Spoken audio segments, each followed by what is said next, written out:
अभी अभी मैं एक पॉडकास्ट देखा हूँ विजय माल्या जी का, जो अभी रिसेंटली कुछ दिन पहले आया है।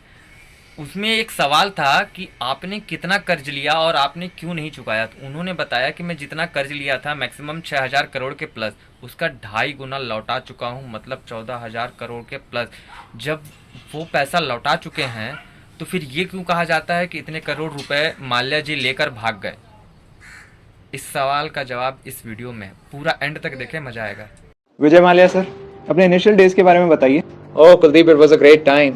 किंगफिशर और यूबी ग्रुप आई टेकन। दारू की डिमांड बढ़ रही थी। किंगफिशर का 52% शेयर था हम लोगों के पास। विस्की की नंबर 1 ब्रांड थे हम। हर तरफ से पैसा ही पैसा। स्वीट। और सुना है मुंबई इंडियंस भी खरीदना चाहते थे। हाँ, मैंने उस टाइम पे बिड लगाया था and I lost by very small margin and then उसे अंबानी ले गया। खैर, उस टाइम पे उनसे हारने में ही भलाई थी। You know. फिर आरसीबी कैसे ली? उसके बाद 3 टीम्स के लिए I was the highest bidder and then मैंने फाइनली बैंगलोर चूज किया। Any specific reason? बैंगलोर ही क्यों? रॉयल चैलेंज मेरी विस्की थी एंड बैंगलोर उसके साथ परफेक्टली सूट कर रहा था। So Royal Challenger Bangalore. लेकिन ये आईपीएल टीम बाय करने के पीछे कोई स्पेसिफिक रीजन? तुमने ये 10 लाख की ओमेगा क्यों बाय करी? शौक है। एग्जैक्टली माय बॉय, मुझे भी शौक था। यूथ को आईपीएल टीम के थ्रू अपनी ब्रांड की तरफ अट्रैक्ट करना था। 2008 तक किंगफिशर इंडिया की नंबर 1 एयरलाइन थी, राइट? फिर अचानक से क्या हो गया था? 2008 में ग्लोबल क्राइसिस आया था। क्रूड ऑयल के दाम बढ़ने लगे थे। हम लोग के लॉसेस हर दिन बढ़ने ही लगे थे। उस टाइम पे हमने डेक्कन को भी एक्वायर कर लिया था। लॉसेस और बढ़ते चले गए। हम लोगों ने गवर्नमेंट से बोला भी कि हमें डाउनसाइजिंग करनी है, लेकिन गवर्नमेंट ने कहा आप टेंशन मत लीजिए, आप कंटिन्यू करिए, हम आपके साथ हैं। इंडिया में लोग कहते हैं कि आपने लोन रीपे नहीं किया, आप एक चोर हैं। क्या ये सच है? 6,303 करोड़ का लोन लिया था। आज तक की डेट में 14,000 करोड़ वापस कर चुका हूँ। इसके बाद भी अगर लोगों को मुझे चोर कहना है तो फिर ये 101 रुपए रखिए। क्यों? वो आपने ज्यादा चुका दिए, अब तो देश को वापस चुकाना चाहिए आपको।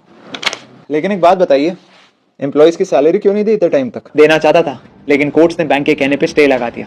मेरे सारे ट्रांजैक्शन रुक गए और आज भी मुझे इस बात का बहुत दुख है। आखिरी सवाल, 2016 में आप लंदन क्यों भाग गए? भागा नहीं था, फाइनेंस मिनिस्टर से बातचीत करके दही चीनी खा के आराम से गया था। लेकिन लंदन जाते ही उन लोगों ने मेरा पासपोर्ट ही सीज कर लिया।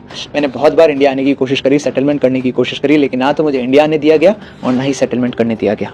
मैंने बैंक वालों से कहा तो बैंक वालों ने कहा कि अगर आपका सेटलमेंट हमने कर दिया तो ये गवर्नमेंट वाले हमारे पीछे पड़ जाएंगे। ये है असलियत। विजय माल्या जी, आज आपने फिर एक बार इस देश की जनता को ये यकीन दिला दिया कि किसी भी सिक्के के हमेशा 2 पहलू होते हैं और बिना दोनों पहलू सुने बगैर कभी भी एक इंसान को कोई ओपिनियन नहीं बनानी चाहिए। ये हीरो बन के कहाँ जा रहे रे? पॉडकास्ट तो मेरा है, ये अलग ही हीरो बन रहा है। पकड़े लग। इसके बाद भी मुझे अभी तक ये नहीं समझ में आया कि अगर उन्होंने 14,000 करोड़ प्लस जब कर्ज चुकाया है तो वो पैसा गया कहाँ? आखिर खाया कौन उस पैसा को, मतलब लेके कौन गया? क्योंकि यहाँ तो बताया गया कि माल्या जी लेकर चले गए हैं, उन्होंने पैसा नहीं चुकाया, वो इंडिया नहीं आना चाहते थे। जैसे अभी वीडियो में आपने देखा कि वो इंडिया आना चाहते थे मगर बैंकों ने उन्हें रोक रखा था, सरकारों की दलाली ने उन्हें रोक रखा था, पासपोर्ट सीज कर दिया गया था। अब बताओ, ऐसा लगता है कि विजय माल्या जी चोर हैं? जो व्यक्ति 2.5 गुना मान, समझ रहे हो, 6,000 करोड़ का 6 दूनी 12, 2 इधर ले लो, 14,500 करोड़ प्लस चुकाया। इस हिसाब से तो हम खुद उनके कर्जे में हैं। इंडिया का हर एक आदमी फिर तो उनसे कर्जा लेकर बैठा हुआ है।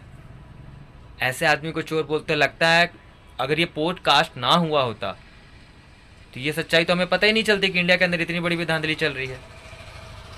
अब आप ही बताओ क्या करना चाहिए। धन्य हो उनका जो विजय माल्या जी का पॉडकास्ट करने की हिम्मत रखता है। सलाम है भाई तेरे जज्बे को, सैल्यूट।